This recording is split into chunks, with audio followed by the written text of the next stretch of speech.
Welcome to Tales of Wonder. I'm Mardell, and this week we have a story about a soldier who unexpectedly meets a witch and finds his fortune. The Tinder Box by Hans Christian Andersen. A soldier came marching along the high road, left, right. He had his knapsack on his back and a sword by his side, for he had been to the wars and was now returning home. An old witch met him on the road. She was very ugly to look at. Her underlip hung down to her breast. "Good evening, soldier," she said. "What a fine sword and knapsack you have. You are something like a soldier. You ought to have as much money as you would like to carry." "Thank you, old witch," said the soldier. "Do you see that great tree there?" said the witch, pointing to a tree beside them. "It is hollow within. You must climb up to the top, and then you will see a hole through which you can let yourself down into the tree. I will tie a rope around your waist so that I may be able to pull you up again when you call." "What shall I do down there?" asked the soldier. "Get money," answered the witch. "Listen. When you reach the bottom of the tree, you will find yourself in a large hall. It is light there, for there are more than 300 lamps burning. Then you will see 3 doors which you can open. The keys are in the locks. If you go into the first room, you will see a great chest in the middle of the floor, with a dog sitting upon it. He has eyes as large as saucers, but you needn't trouble about him. I will give you my blue check apron, which you must spread out on the floor, and then go back quickly and fetch the dog and set him upon it. Open the chest and take as much money as you like. It is copper there. If you would rather have silver, you must go into the next room, where there is a dog with eyes as large as mill wheels. But don't take any notice of him. Just set him upon my apron and help yourself to the money. If you prefer gold, you can get that too, if you go into the third room, and as much as you like to carry. But the dog that guards the chest there has eyes as large as the round tower at Copenhagen. He is a savage dog, I can tell you, but you needn't be afraid of him either. Only put him on my apron, and he won't touch you, and you can take out of the chest as much gold as you like." "Come, this is not bad," said the soldier. "But what am I to give you, old witch? For surely you are not going to do this for nothing." "Yes, I am," replied the witch. "Not a single farthing will I take. For me, you shall bring nothing but an old tinder box, which my grandmother forgot last time she was down there." "Well, tie the rope round my waist," said the soldier.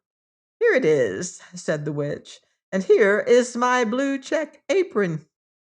Then the soldier climbed up the tree, let himself down through the hole, and found himself standing, as the witch had said, underground in the large hall, where the 300 lamps were burning. Well, he opened the first door. Ah, there sat the dog with eyes as big as saucers, glaring at him. "You're a fine fellow," said the soldier, and put him on the witch's apron, and took as much copper as his pockets could hold. Then he shut the chest, put the dog on it again, and went into the second room.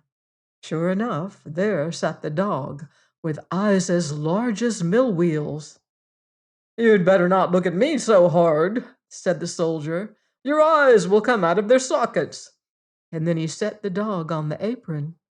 When he saw all the silver in the chest, he threw away the copper he had taken and filled his pockets and knapsack with nothing but silver. Then he went into the third room.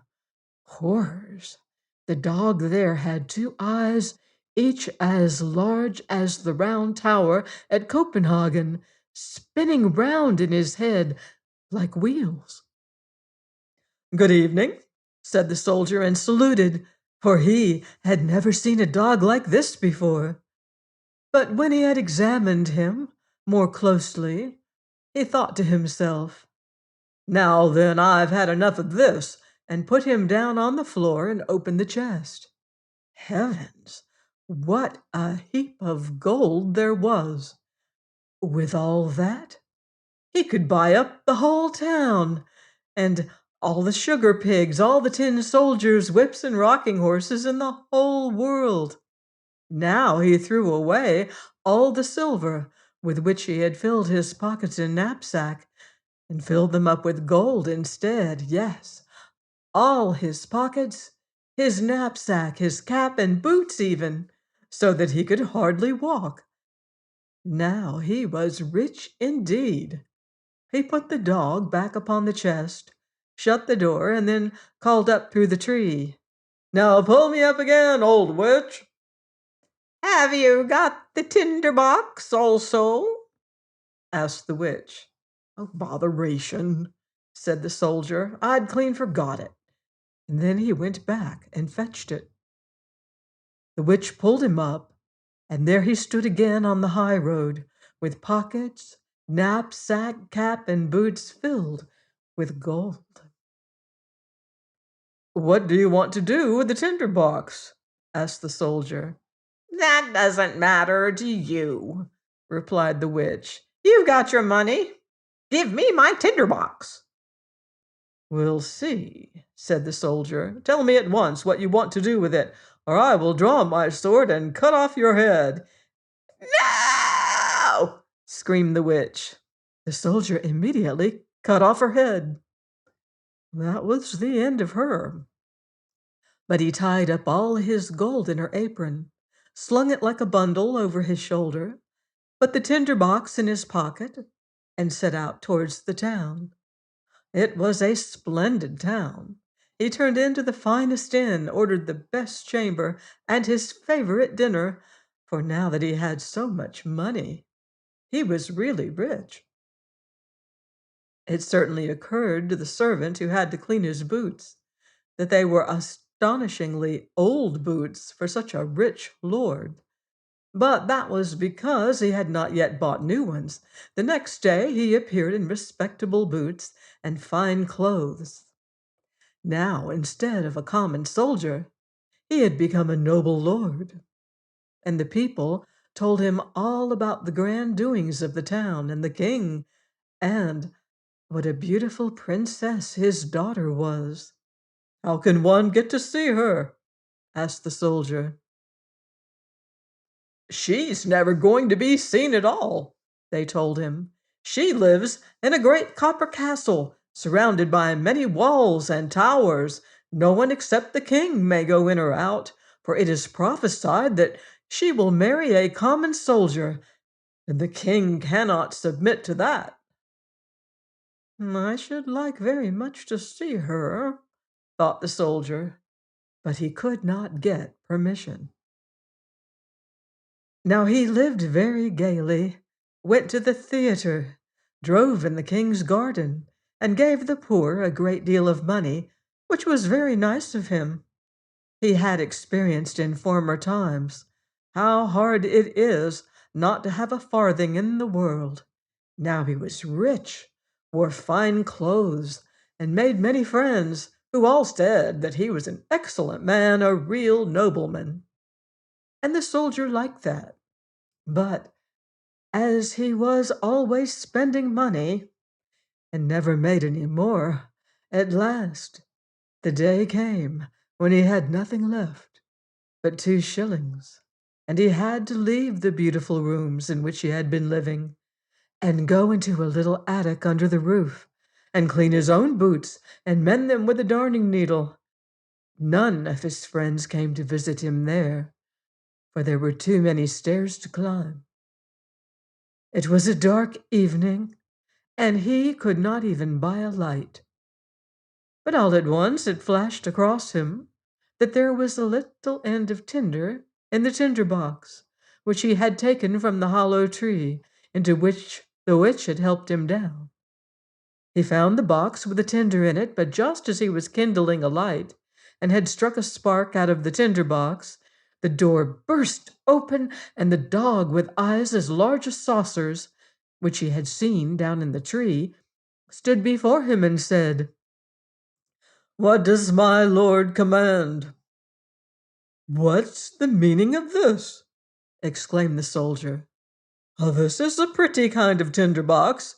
If I can get whatever I want like this, get me money," he cried to the dog, and hey presto, he was off and back again, holding a great purse full of money in his mouth. Now the soldier knew what a capital tinder box this was. If he rubbed once, the dog that sat on the chest of copper appeared. If he rubbed twice, there came the dog that watched over the silver chest. And if he rubbed 3 times, the one that guarded the gold appeared. Now the soldier went down again to his beautiful rooms and appeared once more in splendid clothes. All his friends immediately recognized him again and paid him great court. One day he thought to himself, "It's very strange that no one can get to see the princess. They all say she's very pretty, but what's the use of that if she has to sit forever in the great copper castle with all the towers? Can I not manage to see her somehow? Where's my tinder box?" And so he struck a spark, and presto, there came the dog with eyes as large as saucers.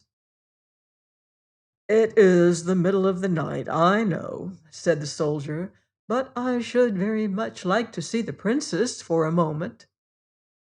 The dog was already outside the door, and before the soldier could look round, in he came with the princess.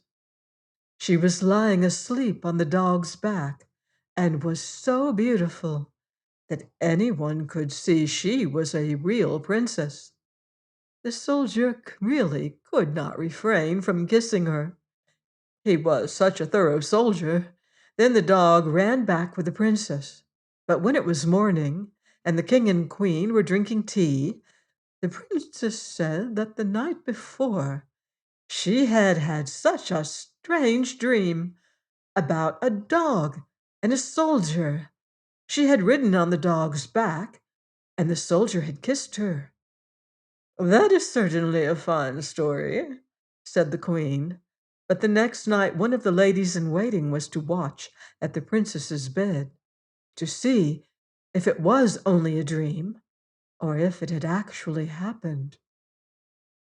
The soldier had an overpowering longing to see the princess again, and so the dog came in the middle of the night and fetched her, running as fast as he could. But the lady in waiting slipped on India rubber shoes and followed them. When she saw them disappear into a large house, she thought to herself, "Now I know where it is," and made a great cross on the door with a piece of chalk. Then she went home and lay down, and the dog came back also with the princess. But when he saw that a cross had been made on the door of the house where the soldier lived, he took a piece of chalk also, and made crosses on all the doors in the town, and that was very clever, for now the lady in waiting could not find the right house, as there were crosses on all the doors.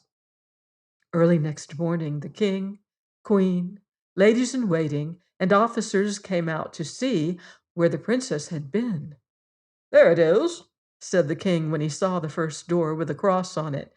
"No, there it is, my dear," said the queen, when she likewise saw a door with a cross. But here's one, and there is another, they all exclaimed, and wherever they looked, there was a cross on the door. Then they realized that the sign would not help them at all. But the queen was an extremely clever woman who could do a great deal more than just drive in a coach. She took her great golden scissors, cut up a piece of silk, and made a pretty little bag of it. This she filled with the finest buckwheat grains and tied it round the princess's neck. This done, she cut a little hole in the bag, so that the grains would strew the whole road wherever the princess went. In the night, the dog came again, took the princess on his back, and ran away with her to the soldier, who was very much in love with her, and would have liked to have been a prince, so that he might have had her for his wife. The dog did not notice how the grains were strewn right from the castle to the soldier's window, where he ran up the wall with the princess. In the morning, the king and queen saw plainly where their daughter had been, and they took the soldier and put him into prison. There he sat. Oh, how dark and dull it was in there! And they told him, "Tomorrow you were to be hanged." Hearing that did not exactly cheer him, and he had left his tinder box in the inn. The next morning he could see through the iron grating in the front of his little window how people were hurrying out of the town to see him hanged. He heard the drums and saw the soldiers marching. All the people were running to and fro. Just below his window was a shoemaker's apprentice. With leather apron and shoes, he was skipping along so merrily that one of his shoes flew off and fell against the wall, just where the soldier was sitting, peeping through the iron grating. "Oh, shoemaker's boy, you needn't be in such a hurry," said the soldier to him.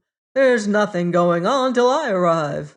But if you will run back to the house where I lived and fetch me my tinder box, I will give you 4 shillings. But you must put your best foot foremost." The shoemaker's boy was very willing to earn 4 shillings and fetch the tinder box and gave it to the soldier. And yes, now you shall hear. Outside the town, a great scaffold had been erected, and all round were standing the soldiers and hundreds and thousands of people. The king and queen were sitting on a magnificent throne opposite the judges and the whole council. The soldier was already standing on the top of the ladder, but when they wanted to put the rope round his neck, he said that the fulfillment of one innocent request was always granted to a poor criminal before he underwent his punishment, and he would so much like to smoke a small pipe of tobacco. It would be his last pipe in this world. The king could not refuse him this, and so he took out his tinder box and rubbed it once, twice, 3 times, and lo and behold, there stood all 3 dogs, the one with eyes as large as saucers, the second with eyes as large as mill wheels, and the third with eyes each as large as the round tower of Copenhagen. "Help me now, so that I may not be hanged," cried the soldier, and thereupon the dogs fell upon the judges and the whole council, seized some by the legs, others by the nose, and threw them so high into the air that they fell and were smashed into pieces. "I won't stand this," said the king, but the largest dog seized him too, and the queen as well, and threw them up after the others. This frightened the soldiers, and all the people cried, "Good soldier, you shall be our king and marry the beautiful princess." Then they put the soldier into the king's coach, and the 3 dogs danced in front, crying, "Hooray!" And the boys whistled, and the soldiers presented arms. And the princess came out of the copper castle, and became queen, and that pleased her very much. The wedding festivities lasted for 8 days, and the dog sat at table and made eyes at everyone. I hope you've enjoyed this story. Please join me next week for another magical adventure on Tales of Wonder.